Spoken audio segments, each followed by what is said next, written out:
Welcome back to another video, guys. Today we are installing the cold air intake. It is supposedly supposed to take about an hour, so we'll actually see. We'll get this thing installed by Rough Country, follow the instructions, see how hard it is, and let's get started. Alrighty, so we're going to do things a little backwards. I have watched a couple of different YouTube videos. This kit is almost identical to the K&N filter system. I mean, if you watch the K&N from Real Truck or one of those other ones, the K&N system is pretty much identical with the parts and pieces. So first thing we're going to do is we're going to lift up on the red tab. Once you lift up on it, you're going to push in, and then it comes right off. We're going to move that out of the way. I'm going to put it in between these hoses here, and we're going to remove the mass airflow sensor. Using your Torx, PEX, whatever you want to call it, star bit, we're going to get that removed.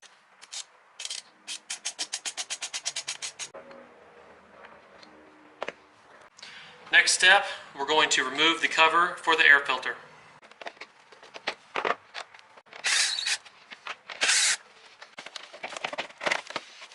Okay, now once you get the intake off, there is a little retainer piece here that was on that mass airflow sensor, so make sure you pry that off with a flat-bladed screwdriver. Next thing we're going to do is remove the air filter and remove the air filter box.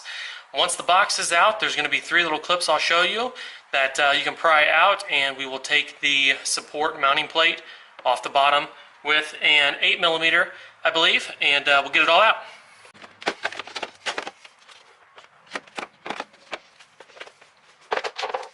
Alrighty, I stand corrected. It's a 10mm bolt to get the plate off the bottom, not 8mm.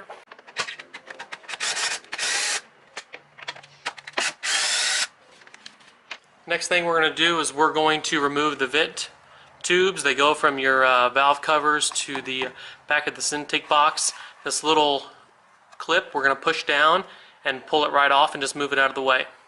Alrighty, once you have that next step completed, we're going to loosen this, pull it straight off.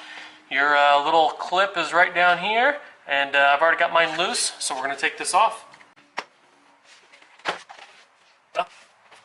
Next step, the last step for disassembly, is we're going to remove the valve, the little vent tubes that are still on the valve covers. It has a silver gray clip, just like we did on the top. We're going to press in, pull it off. I've already got this one off, as you can see here, so let's get this one off. Next step is we have the heat shield here, and we are going to install the gasket around the edges so we don't damage anything. Now we're back over to the side of the truck where the airbox was.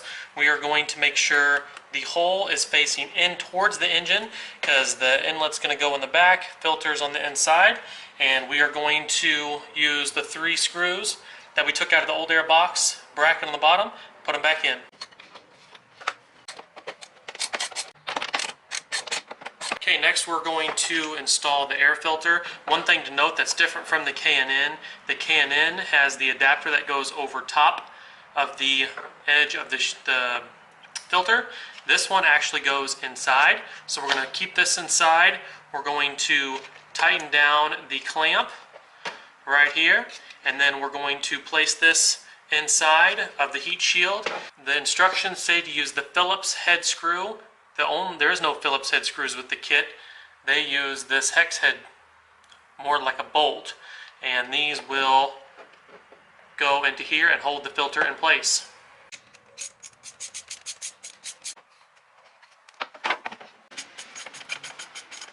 Filter is in, bolts, lock washers are in, everything's nice and sturdy. Look what I found though. A dang mud dauber. Can you see that? Mud dauber on top of the alternator. So we'll make sure we take care of that. Alrighty, so a couple things I've put on the tube are the plastic fittings for your vent hoses. I have the mass airflow sensor on. Now we're going to put our vent tubes on and put the couplers. There are a couple different couplers, and I will show you those real quick because this will fit the 6.2 truck in addition to the 5.3, so there's some different couplers that you got to use. This is the coupler that you don't use, small in, big in. This is for the 6 263, whatever the other engine is. The ones you're going to use, the scrunchy one, and your basic same width one. This one's going to go to the filter. This is the one that's going to hook up to the truck and the intake. Alrighty, the last thing you saw was I had the tube, the intake tube. I showed you the plastic fittings, which are right here, and I showed you the little couplers to use. We have that one there. We have this one here. Now I found a problem. Rough Country did not give me the small clamps. There's supposed to be 4 small clamps to use. Let's see. So this hose is of course too big. So it slips on, slips right off. That is not a good thing. There were supposed to be 4 little clamps to use and put on the ends of these, and I didn't get them. I checked everything. I rewatched the unboxing video. I went through all the bags. They're nowhere to be found. So now I'm going to have to go to the store in my wife's car and get some clamps to use these. Other than that, everything's here. But it seems like Rough Country, there's always something, whether it's the instructions, whether it's missing parts. So now I got to send them an email. Because I do like Rough Country, but small things like this are frustrating. So is what it is. We're going to get this tightened down, get the hoses on, and at least just get it out of the garage. We'll go pick up some clamps after dinner and we'll get it finished up. So there it is, guys. Rough Country's cold air intake. Super easy to install, super easy instructions. If it wasn't for them missing those 4 little clamps that I gotta go buy now, which they're cheap, but if it wasn't for that, I liked it. I loved it. We're gonna plug in this mass airflow sensor. We will do a before and after sound of the engine revving, and I'm excited to see what it can do. So like, subscribe, more to come, some dyno stuff to come, maybe some chips. Stay tuned and you'll see, and we will see you on the next one.